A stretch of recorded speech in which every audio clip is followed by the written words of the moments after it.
আসসালামু আলাইকুম বন্ধুরা, আমার নতুন ভিডিওতে সবাইকে স্বাগত জানিয়ে আজকের ভিডিওটি শুরু করছি। আজকের আয়োজনে থাকছে বাচ্চাদের জন্য ওটসের খিচুড়ি। আমি সন্ধ্যের দিকে আমার মেয়েকে এই ওটসের খিচুড়িটা করে খাইয়েছি, তাই ভাবলাম তোমাদের সঙ্গে শেয়ার করি। তো এখানে নিয়েছি টমেটো কুচি, নিয়েছি মিষ্টি আলু, আর নিয়েছি পটল। সবগুলো আমি কুচি করে কেটে ধুয়ে নিয়েছি। আর তোমরা হাতের পাশে যে সবজি থাকবে সেই সবজি দিয়ে এই খিচুড়িটি করতে পারো। অবশ্যই খিচুড়িটি আমি ডাল দিব না, ডাল ছাড়াই সবজি খিচুড়ি করে দেব।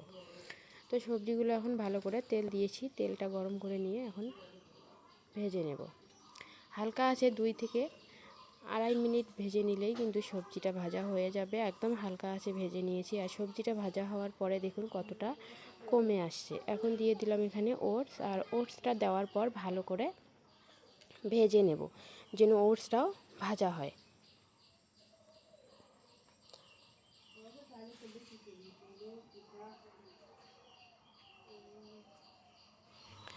এখন তোমরা এখানে চাইলে কিন্তু এই ওটসের খিচুড়ির মধ্যে ডাল দিতে পারো, কিন্তু আমি ডাল দিইনি, আজকে সবজি খিচুড়ি করে দিয়েছি, সেই কারণে কিন্তু ডালটাই স্কিপ করে গেছি। তোমরা এখানে মুগ ডাল বা মুসুর ডাল যে কোনো একটা ডাল দিতে পারো।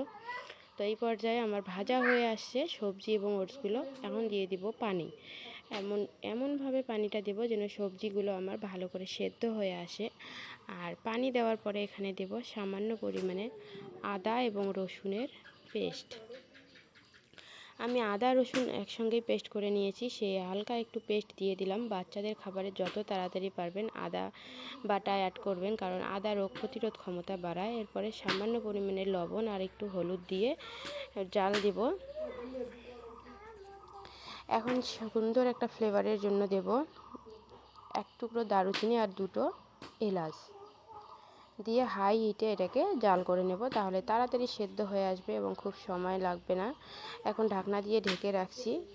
5 থেকে 7 মিনিট পর ঢাকনাটা তুলে এখন এটাকে আলু ম্যাশার দিয়ে ম্যাশ করে নেব, কারণ সবজিগুলো সেদ্ধ হয়ে গেছে। ওটসের সাথে ভালো করে সবজিগুলো ম্যাশ করে নেব। ম্যাশ করে নেওয়া হয়ে গেছে, সবজির একদমই ম্যাশ হয়ে গেছে, সবজি আর কিন্তু দানা দানা নেই। তবে এই খিচুড়িটি যতটি লিকুইড খাওয়াবেন সেরকমভাবে রাখবেন। আমি একটু ঘনত্বে খাওয়াবো, তাই আর একটুখানি জাল দিয়ে হালকা একটু ভারী করে নিচ্ছি খাবারটা। তো এই পর্যায়ে আমি নামিয়ে নিচ্ছি। আমার মেয়ে কিন্তু এই খাবারটা একাই নিজে হাতে খেয়েছে, তবে খাওয়ার পুরো ভিডিওটা দেখাতে পারবো না।